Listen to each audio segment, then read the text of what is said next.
بسم اللہ الرحمن الرحیم۔ اسلامی تاریخ میں سے بنی ہاشم کا بائیکاٹ کرنا اور آپ صلی اللہ علیہ وسلم اور آپ کے خاندان کو 3 سال کے لیے قید کر دینا۔ مکہ کے کافروں نے ظلم و ستم اور اسلام کو روکنے کے لیے بڑی کوششیں کی، لیکن اس کے باوجود اسلام اور توحید کا پیغام تیزی سے بڑھتا رہا۔ یہ دیکھ کر مکہ والوں نے تدبیر سوچی کہ آپ صلی اللہ علیہ وسلم اور آپ کے خاندان کا بائیکاٹ کیا جائے۔ سب نے آپس میں مشورہ کر کے ایک آپس میں حلف نامہ لکھا اور اسے خانہ کعبہ پر لٹکا دیا۔ اس عہد نامے کے مطابق کوئی بھی آپ صلی اللہ علیہ وسلم اور آپ کے خاندان والوں سے میل جول، لین دین، شادی بیان نہیں کر سکتا تھا۔ اس وجہ سے نبی کریم صلی اللہ علیہ وسلم کو اپنے خاندان بنی ہاشم اور مسلمانوں کے ساتھ ایک گھاٹی میں جانا پڑا جس کا نام شعب ابی طالب ہے۔ یہاں ان لوگوں نے 3 سال کا زمانہ گزارا جس میں سخت تکالیف کا سامنا کرنا پڑا۔ بھوک اور پیاس کی وجہ سے پتے تک کھانے پڑے۔ جب بچے بھوک اور پیاس کی وجہ سے روتے سسکتے تو مکہ کے کافر اس پر مذاقیں اڑاتے۔ 3 سال کے بعد اللہ کی رحمت اور ایسی مدد آئی کہ کفار ایک دوسرے کی مخالفت کرنے لگے۔ ابو طالب خانہ کعبہ میں بیٹھے ساری باتیں سن رہے تھے۔ وہاں سے اٹھ کر کفار کے سامنے اور کہا، رات محمد نے مجھ سے کہا عہد نامہ کے سارے الفاظ دیمک چاٹ گئی ہے، صرف بسمک اللہم یعنی اللہ کے نام سے شروع کرتے ہیں، یہ باقی ہے۔ جب لوگ وہاں گئے تو دیکھا عہد نامہ کے سارے الفاظ دیمک کھا گئی تھی، لیکن اللہ کا نام باقی تھا۔ اس کی وجہ سے کفار کی گردنیں شرم سے جھک گئیں۔ آپ کی صداقت ایک دفعہ پھر ظاہر ہو گئی۔ نبوت کے 10ویں سال یہ بائیکاٹ ختم ہوا۔ ایک فرض کے بارے میں قضا نماز کا پڑھنا۔ آپ صلی اللہ علیہ وسلم نے فرمایا، جو بندہ نماز پڑھنا بھول گیا یا نماز کے وقت سوتا رہ گیا تو اس کا کفارہ یہ ہے کہ جب یاد آئے اسی وقت پڑھ لے۔ یعنی کسی شخص کی نماز کسی عذر کی وجہ سے رہ جائے، نماز کا وقت گزر جائے تو بعد میں اس کو پڑھنا فرض ہے، اس کو نماز کی قضا کرنا کہتے ہیں۔ ایک سنت کے بارے میں قرضوں اور غموں سے بچنے کے لیے دعا۔ آپ صلی اللہ علیہ وسلم نے قرضوں اور غموں سے چھٹکارے کے لیے صبح شام یہ دعا پڑھنے کے لیے فرمائی ہے، اللہم انی اعوذ بک من الہم والحزن واعوذ بک من العجز والکسل واعوذ بک من الجبن والبخل واعوذ بک من غلبۃ الدین وقہر الرجال۔ آپ صلی اللہ علیہ وسلم نے قرضوں اور غموں سے بچنے کے لیے یہ دعا ہمیں تعلیم فرمائی ہے۔ ایک فضیلت والا عمل 3 کام کرنے کی کوشش کرنا۔ آپ صلی اللہ علیہ وسلم فرمایا، جب اولاد آدم کا انتقال ہوتا ہے تو 3 کاموں کے علاوہ اس کے عمل کا سلسلہ ختم ہو جاتا ہے۔ صدقہ جاریہ یعنی اللہ کی راہ میں جو کچھ دیا ہوا ہو، مسجد بنوا دی، کنواں کھدوا دیا، راستہ بنوا دیا، یہ صدقہ جاریہ ایسا ہے۔ ایسا علم جس سے لوگوں نے فائدہ اٹھایا ہو، ایسی نیک اولاد جو اس کے لیے دعا کرتی رہے۔ یعنی آدمی فوت بھی ہو جائے، یہ 3 کام میں ان کی نیکیاں ملتی رہتی ہیں۔ پہلا کام صدقہ جاریہ، اللہ کی راہ میں لگانا، ٹھیک ہے۔ دوسرا علم جس سے لوگوں نے فائدہ اٹھایا ہو، یعنی اس کے شاگرد بہت زیادہ تھے۔ تیسرا نیک اولاد جو اپنے ماں باپ کے لیے دعا کرتی رہے۔ اس لیے علماء نے لکھا ہے کہ یہ 3 کام کرنے کی کوشش کرنی چاہیے، یہ 3 کام کرنے کی زیادہ سے زیادہ کوشش کرنی چاہیے جو ہماری زندگی کے بعد بھی ہمارے لیے نیکیوں کا باعث بنتے رہیں گے۔ پہلا کام صدقہ جاریہ، اللہ کی راہ میں دینا، جو اللہ نے مال دیا ہوا ہے اس میں سے اللہ کی راہ میں لگا دینا۔ دوسرا علم، خصوصاً دین کا علم، قرآن مجید کسی کو پڑھا دیا، دین کا علم کسی کو پڑھا دیا۔ تیسرا اولاد، یعنی اولاد کی تربیت ایسے کریں جو اپنے ماں باپ کے حق میں ان کی وفات کے بعد بھی دعا کرتی رہے۔ ایک سب سے بڑا گناہ جھوٹے خداؤں کی یا اللہ کے ساتھ لوگ انہیں شریک کرتے ہیں وہ کتنے بے بس ہیں۔ سورہ فاطر آیت نمبر 13 اور 14 اللہ تعالیٰ فرماتے ہیں جس کو تم اللہ کے علاوہ پکارتے ہو، اللہ کو چھوڑ کر کوئی بھی غیر اللہ، چاہے زندہ ہے چاہے مردہ ہے، جو بھی ہو جس بھی شکل میں ہو، چاہے کسی مردہ انسان کو پکارتے ہیں اس سے مدد حاصل کرتے ہیں، چاہے کسی اور مورتی کو پکارتے ہیں، کوئی بھی، ٹھیک ہے جی۔ اگر پتھر کی مورتی کو پکاریں گے تب بھی وہی حساب ہے، اور اگر کسی نیک انسان کو اللہ کے علاوہ اس کے مرنے کے بعد مدد کے لیے پکاریں گے تب بھی وہی حساب، یہ برابر حساب ہے، ٹھیک ہے جی۔ اللہ تعالیٰ فرماتے ہیں جس کو تم اللہ کے سوا پکارتے ہو وہ کھجور کی گٹھلی کے چھلکے کا بھی اختیار نہیں رکھتے۔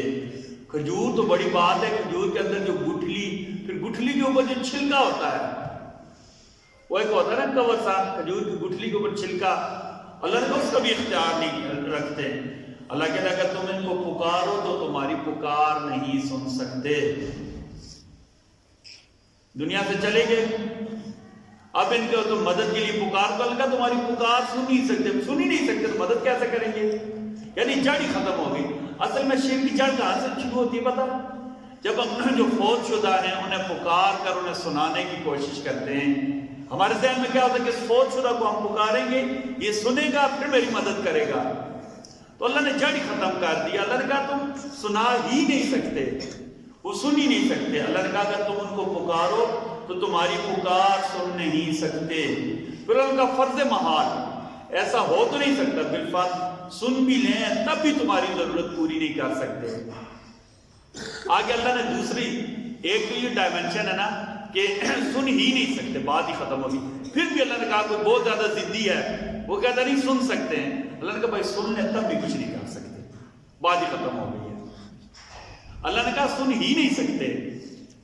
غیر اللہ جو قبروں میں دفن ہیں یا کسی بھی صورت میں وہ سن ہی نہیں سکتے، پھر بھی کوئی بہت زیادہ ضد کر بیٹھا نہیں کہ سن سکتے ہیں، بہت زیادہ طاقت ہے، اللہ نے کہا اچھا سن لیں پھر بھی کچھ نہیں کر سکتے، ٹھیک ہے۔ اور اللہ نے کہا قیامت کے دن تمہارے شرک کی مخالفت اور انکار کر دیں گے، کہیں گے اللہ ہم نے تو انہیں نہیں کہا تھا ہمیں پکارو۔ اللہ کہیں گے، وہ قیامت کے دن کھڑے ہو کر کہیں گے اللہ ہم نے تو نہیں کہا تھا ہمیں پکارو، اللہ ہم نے تو نہیں کہا تھا ہمیں حاجت روا اور مشکل کشا سمجھو، اللہ ہم نے تو نہیں کہا تھا ہم سے آ کر بیٹھے اور اولادیں مانگو۔ اللہ نے کہا قیامت کے دن شرک کا انکار کر دیں گے۔ سورہ فاطر آیت نمبر 13 اور آیت نمبر 14 اللہ تعالیٰ فرماتے ہیں جس کو تم اللہ کے سوا پکارتے ہو وہ کھجور کی گٹھلی کے ایک چھلکے کا بھی اختیار نہیں رکھتے۔ اللہ اکبر، سبحان اللہ۔ اللہ نے کیسے سمجھا دیا کہ کھجور کی گٹھلی کی بھی کوئی قیمت نہیں ہوتی ہے، لیکن اللہ نے شرک سے اتنی نفرت دلائی ہے کہ گٹھلی کے اوپر جو چھلکا ہوتا ہے نا، کور ہوتا ہے، اس کا بھی وہ اختیار نہیں کرتے، جو نہ کھانے کا کام ہوتا ہے نہ پینے کا کام ہوتا ہے نہ بیچ سکتے۔ اللہ کہتے ہیں اتنی معمولی سی چیز کا بھی وہ اختیار نہیں رکھتے۔ پھر اللہ نے کہا اگر تم پکارو تو تمہاری پکار نہیں سن سکتے، اور بالفرض اگر سن بھی لیں تو تمہاری ضرورت پوری نہ کر سکیں گے، اور قیامت کے دن تمہارے شرک کی مخالفت اور انکار کر دیں گے۔ اللہ ہم نے بالکل انہیں نہیں کہا تھا، قرآن میں بار بار اللہ نے یہ مضمون بیان کیا ہے۔ اصل میں اللہ کی وحدانیت ہی ہے، اللہ کی وحدانیت ہی ہے، اللہ ہی سب کچھ کرنے والے ہیں، اللہ ہی غائبانہ تصرف رکھتے ہیں، اللہ ہی حاجت روا ہے، اللہ ہی مشکل کشا ہے، اللہ کے علاوہ کوئی بھی کچھ نہیں کر سکتا، نہ کوئی زندہ کچھ کر سکتا ہے۔ جب زندہ کچھ نہیں کر سکتا تو مرے کو کیا مجال ہے کچھ کر لے؟ ہمیشہ زندگی کا اصول اللہ سب کچھ معاف کر دیتے، شرک معاف نہیں کرتے۔ اپنا عقیدہ، میرا اور آپ کا عقیدہ یہ ہو جائے کہ اللہ ہمارے خالق ہیں، اللہ ہمارے مالک ہیں، اللہ ہمارے رازق ہیں، اللہ ہی سب کچھ کرنے والے ہیں، غیر اللہ سب کی نفی کر دیں۔ اللہ کے علاوہ باقی جتنے ہیں کو غیر اللہ کہتے ہیں، اللہ کے غیر، ان سب کی بالکل سرے سے نفی کر دیں، ہے ہی کچھ نہیں تو کر کیا سکیں گے جی؟ جب اللہ کہتے ہیں کھجور کی گٹھلی کے اوپر جو چھلکا ہوتا ہے اس کا اختیار نہیں رکھتے تو مجھے اولاد کیسے دیں گے؟ میری روزی کا کیسے بندوبست کریں گے؟ میری تکلیفیں کیسے دور کریں گے؟ میری مشکلات کیسے آسان کریں گے؟ مجھے نوکریاں کیسے دیں گے؟ بھائی جب ہم یہ کہتے ہیں نا کہ اللہ کے علاوہ فلاں یہ کر سکتا ہے تو ہم اللہ کے اوپر الزام لگا رہے ہوتے ہیں۔ اللہ نے کہا وَمَنْ أَظْلَمُ مِمَّنِ افْتَرَى عَلَى اللَّهِ الْكَذِبَ، اس سے بڑا ظالم اور کون ہوگا جو اللہ کے اوپر جھوٹ کا الزام لگائے۔ مثلا ہم کہتے ہیں بیٹا فلاں نے ہمیں دیا ہے، نعوذ باللہ من ذالک، ہم کہتے ہیں میں فلاں جگہ گیا تھا وہاں سے مجھے بیٹا ملا ہے، ٹھیک ہے نا، اس کا مطلب ہے زندہ اس نے دیا ہے، جب مارتے تو اللہ مارنے والے ہیں، نعوذ باللہ اللہ ظلم کرتے ہیں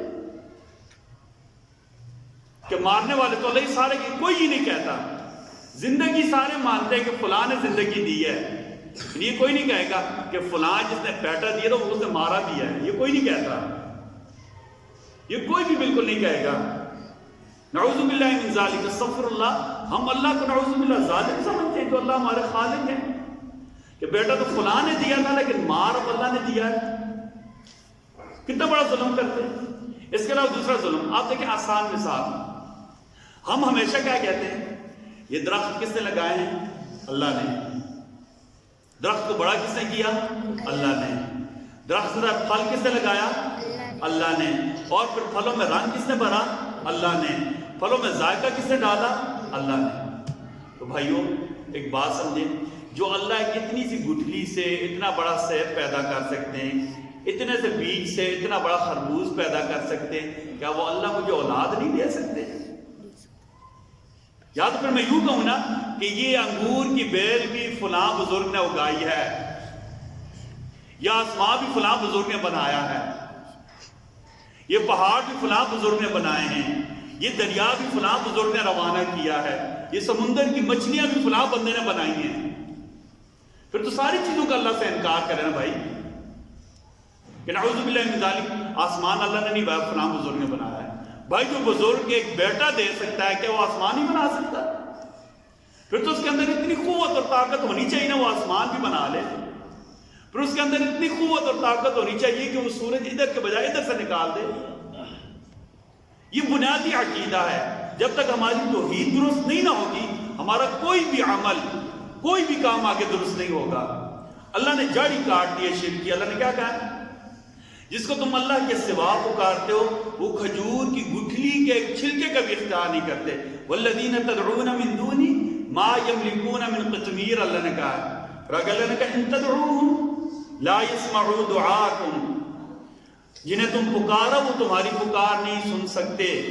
ولو سمعوا، آگے ولو اللہ نے کہا، چلو اللہ کا بڑی ضد تم کار بیٹھتے ہو، پھر بھی چلو فرض کرو انہوں نے سن لیا، چلو اللہ نے کہا وَلَوْ سَمِعُوا مَا اسْتَجَابُوا لَكُمْ، اگر وہ سنتے تو تمہاری پکار کا جواب دیتے۔ اور آگے اللہ نے اور انجام بھی بتا دیا، وَيَوْمَ الْقِيَامَةِ يَكْفُرُونَ بِشِرْكِكُمْ، قیامت کے دن تمہارے شرک کا انکار کر دیں گے۔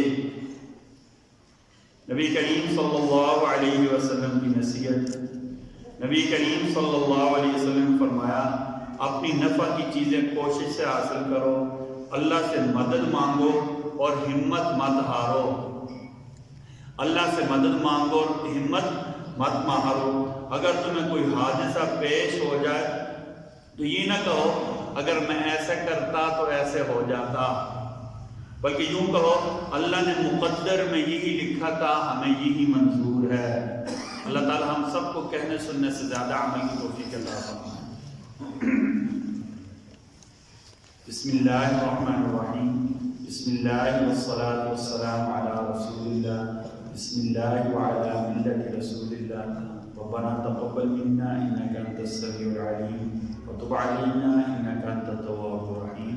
ہمارے ربی، ہم آپ کے بندے ہیں، آپ کے حبیب کے امتی ہیں، اللہ جی آپ ہمیں شرک سے محفوظ فرما دیں، اللہ جی ہمیں توحید پر چلنے والا بنا دیں، توحید پر ہمارا خاتمہ فرما دیں، بدعات سے ہمیں متنفر بنا دیں، اے کریم و رحیم اللہ جی ہمارا حشر موحدین کے ساتھ قیامت کے دن فرما دیں، برحمتک یا ارحم الراحمین۔